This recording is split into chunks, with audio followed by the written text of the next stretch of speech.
Number 10. Batman: The Dark Knight Returns, Part 1 and Part 2. It's an operating table. And I'm the surgeon. Very few comics have had the lasting impact on the Batman mythos as the groundbreaking 1986 comic by writer-artist Frank Miller. This two-part animated epic brings that legendary story to life, depicting a futuristic Gotham more in need of the Caped Crusader than ever. But this isn't your dad's Batman. Older, wiser, and with more extreme methods, Batman comes out of retirement to bring the fight to gangs, supervillains, and more, in an adventure that no one movie could do justice to. In all the years to come, in your most private moments, I want you to remember the one man who beat you. Number 9. Superman 2: The Richard Donner Cut. It is you.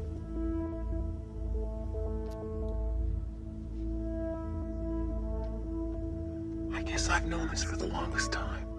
While the version that made it into theaters was a bit too silly for some fans, the recut version of the second Christopher Reeve Superman movie did a lot to restore the film to what Richard Donner had intended. When 3 Kryptonian criminals escape from the Phantom Zone, they find themselves on Earth and in possession of all of the Man of Steel's powers. No. Kneel before sword. And by no small coincidence, Earth's caped protector is the son of the man who imprisoned them in the first place. Meanwhile, Superman finds himself longing for a simpler life after revealing his secret identity to Lois. But can Earth get by without him? Son of Jor-El, we were beginning to think you were a coward. I'm not a coward, Zod. It is extremely likely you are merely a fool. Like father. Like son. Number 8. Batman: Under the Red Hood. Out. The death of Jason Todd, the second Robin, is one of the darkest chapters in Batman's history. This animated movie sees that horrible moment coming back to haunt the Dark Knight when his former sidekick reappears alive and well, and out for blood.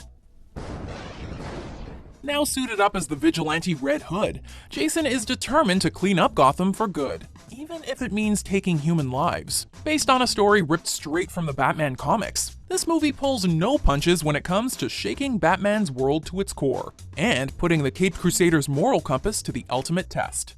I'm not talking about killing Penguin, or Scarecrow, or Dent. I'm talking about him.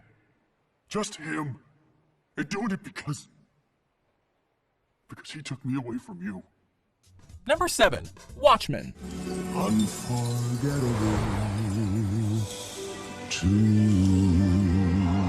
Adapting the landmark graphic novel by Alan Moore and Dave Gibbons is no easy task, and some would say it's outright impossible. But for a 2-hour feature film version of the epic comic, Zack Snyder's 2009 effort does a terrific job of bringing the legendary story to life. I am tired of Earth. These people. I'm tired of being caught in the tangle of their lives. Set in a world where costumed vigilantes are on the decline, the movie casts superheroes in a whole new light, and isn't afraid of depicting them as unhinged, weird, and even insanely dangerous. And dangerously insane. Not all Alan Moore properties have had great success when being brought to the screen, but at least we have this and V for Vendetta. Here comes the crescendo. Number 6. Batman: Mask of the Phantasm.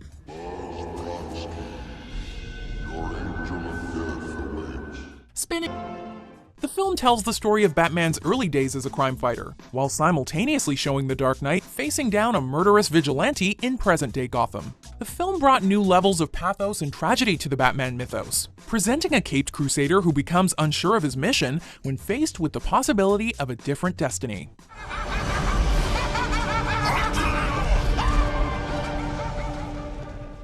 Number 5. Superman.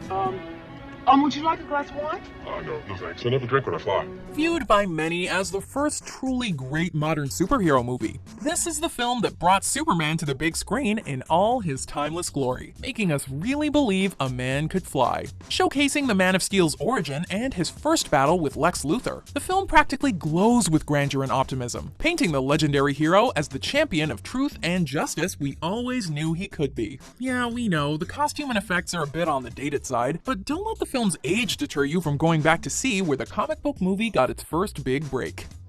This country is safe against Superman, thanks to you. No, sir. Don't thank me, Warden.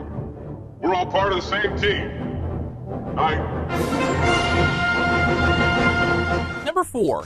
Batman. What are you?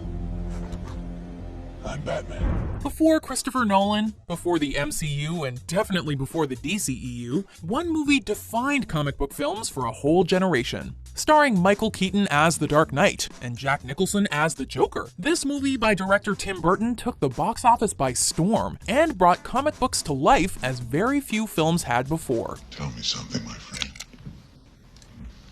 You ever dance with the devil in the pale moonlight? Sure, Batman can't really turn his head, and the soundtrack sure has a lot of Prince on it, but the film's legacy as one of the most important comic book films out there cannot be argued. Burton even came back 3 years later, with one heck of a sequel. You missed. Number 3. Batman Begins. What the hell are you?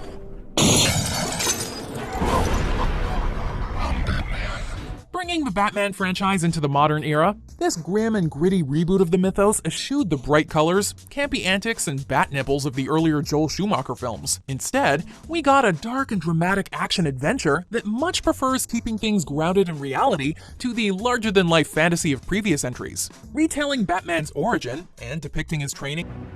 I'll look into it. Number 2. Wonder Woman. That female-led superhero. Why haven't you done it already? If you're good at something, never do it for free. Christopher Nolan had a lot to live up to when he set out to direct a sequel to his trend-setting Batman reboot, Joker. The film dazzled critics and audiences with its grounded approach, and of course, the legendary performance by Heath Ledger in the role of the Clown Prince of Crime. Now we're talking. While it's generally agreed upon that the film remains unsurpassed, the follow-up, The Dark Knight Rises, capped off Nolan's saga nicely.